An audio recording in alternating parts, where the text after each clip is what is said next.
Assalamualaikum warahmatullahi wabarakatuh. Kami dari kelompok 5 materi 1 yaitu hakikat perlindungan dan penegakan hukum. Saya Butyatis. Saya Tasyanina Putri. Saya Muhammad Fajri. Saya Zahra Panatula. Oke, yang pertama ada pengertian hukum. Hukum adalah serangkaian norma dan aturan yang dibuat oleh lembaga berwenang untuk mengatur perilaku masyarakat, menjaga ketertiban, menciptakan keadilan, dan memberikan kepastian hukum. Hukum bersifat mengikat dan disertai sanksi bagi yang melanggar. Menurut para ahli, hukum dipahami sebagai yang pertama ada menurut Aristoteles yaitu aturan yang mengikat masyarakat dan hakim. Kemudian menurut John Austin yaitu perintah penguasa yang berdaulat dan harus dipatuhi. Yang kemudian ada menurut Van Appeldoorn dan Utrecht yaitu peraturan hidup yang mengatur tata tertib masyarakat.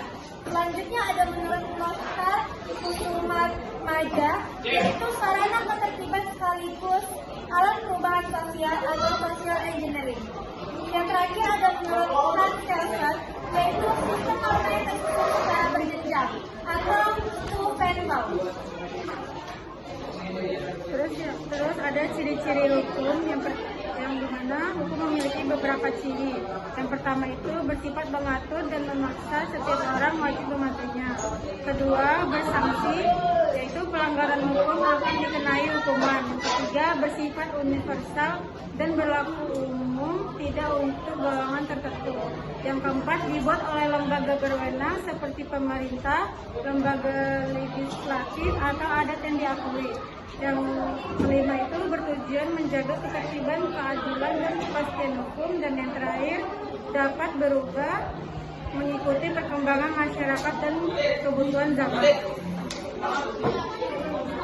Tujuan hukum. Hukum bertujuan pertama menciptakan ketertiban sosial, mengatur perilaku masyarakat. Kedua, memberikan keadilan. Setiap orang mendapatkan hak secara seimbang. Ketiga, memberikan kepastian hukum. Ada aturan yang jelas dan tetap. Yang keempat, melindungi hak dan kewajiban warga negara. Yang kelima, mencegah konflik dan menyelesaikan sengketa. Yang keenam, mengatur hubungan sosial, politik, dan ekonomi. Dan yang terakhir sebagai alat penggerak perubahan sosial. Mokhtar Kusumat Wijaya.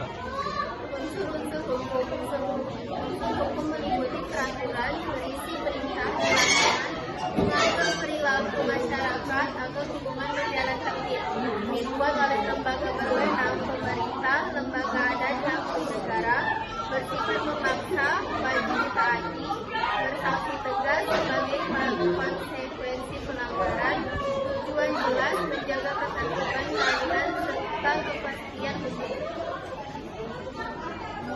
Selanjutnya, partisipasi masyarakat dalam penegakan hukum.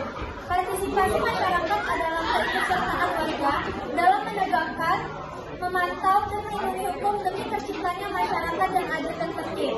Bentuk partisipasinya yaitu yang pertama, melakukan pelanggaran hukum baik itu ke polisi, RT, RW, atau pengaduan digital.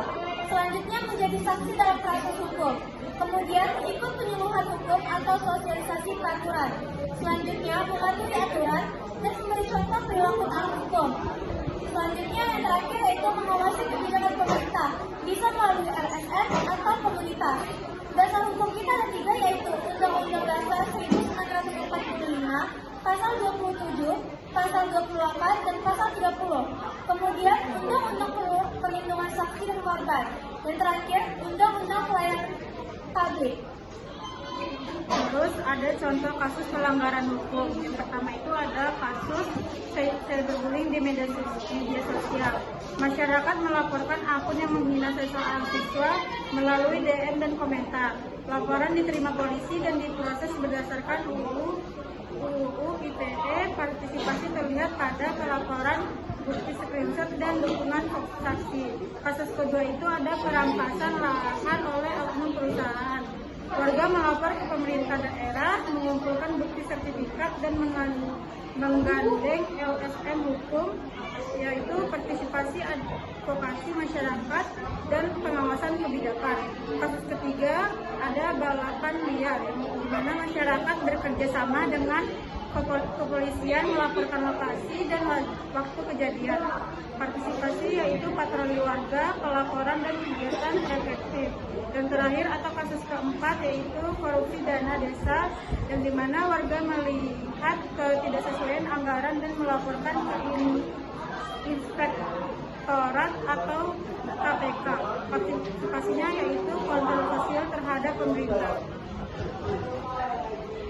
Upaya perlindungan hukum oleh masyarakat.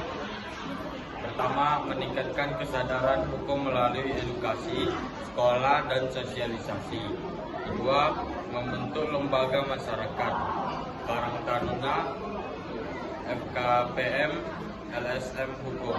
Yang ketiga, menjalankan budaya hukum, disiplin, tertib, dan taat aturan. Yang keempat, kerjasama antar masyarakat, pemerintah penegak hukum. Yang kelima, menggunakan jalur hukum bila terjadi pelanggaran, misalnya pengadilan atau mediasi atau LBH. Yang terakhir, memanfaatkan teknologi hukum, aplikasi pengaduan, SPA 4N, dan layanan daring lainnya. Baiklah, sekian presentasi dari kami. Mohon maaf apabila ada kekurangan dalam pemilihan kata dan kekurangan dalam penyampaian materi kami. Sekian dari kami ucapkan wassalamualaikum warahmatullahi wabarakatuh. Maaf ya, Mas.